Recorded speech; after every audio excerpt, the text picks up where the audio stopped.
মশলাটা কষে এসছে, আমি পেঁপে কোড়াটা দিয়ে দেবো।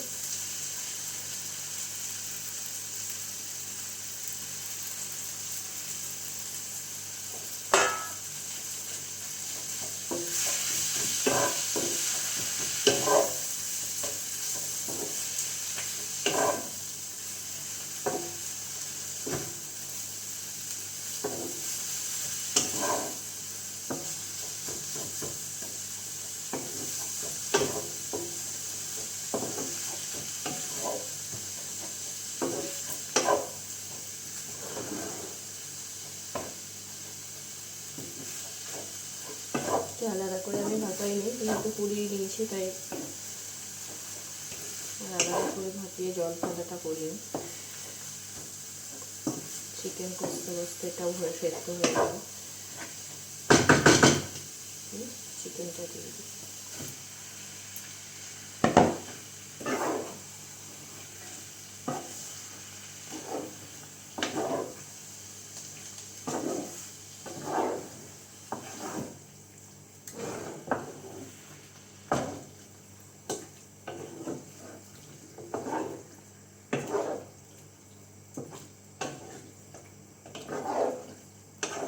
ব্যাস, এবার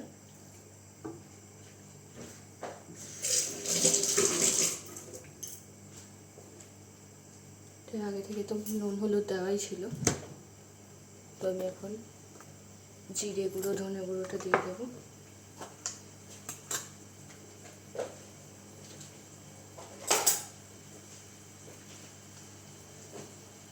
পরিমাণ মতো।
এবার চাপা ঢাকা এটা হবে।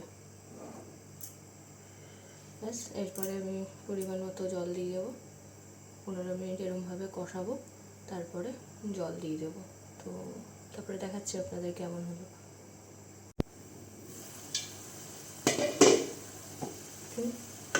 থেকে জল ছেড়ে দিয়েছে।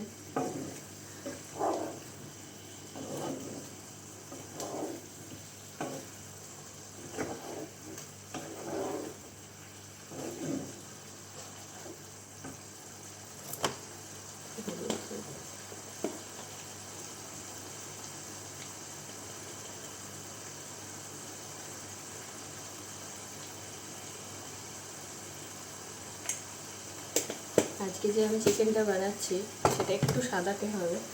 প্রথমত টক দই দেওয়া, আর দ্বিতীয় কারণ হলো আমি কাশ্মীরি রেড চিলি পাউডারটা দেবো না। আর শুকনো লঙ্কায় যেহেতু আমি করছি না, সম্পূর্ণ কাঁচা লঙ্কায় করছি। প্রথমে বললাম যে আমার মেয়েকে দেবো আমি, তো শুকনো লঙ্কা তো দিতে পারবো না। তো এটা সাদা সাদা দেখতে হবে। দেখে হয়তো ভাববেন কেমন হলো, কারণ লাল লাল আমরা সচরাচর বেশ লাল লাল করে কষা কষা করে খেতে বেশি ভালোবাসি। তারপরে যে বললাম রোজকারের গামছায় যদি চিকেন থাকে তো অতটা পুষিয়ে না খাওয়াটাই ভালো। তবে লালটা করাই যেত, তো এই মুহূর্তে আমার ঘরে কাশ্মীরি রেড চিলি পাউডারটা নেই। জানেন তো কত কত খুঁজছি এখানে, এখনো পর্যন্ত না পেয়ে উঠিনি।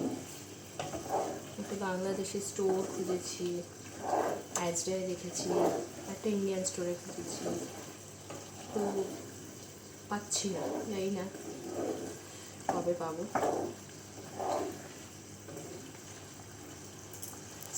দেখা যাক।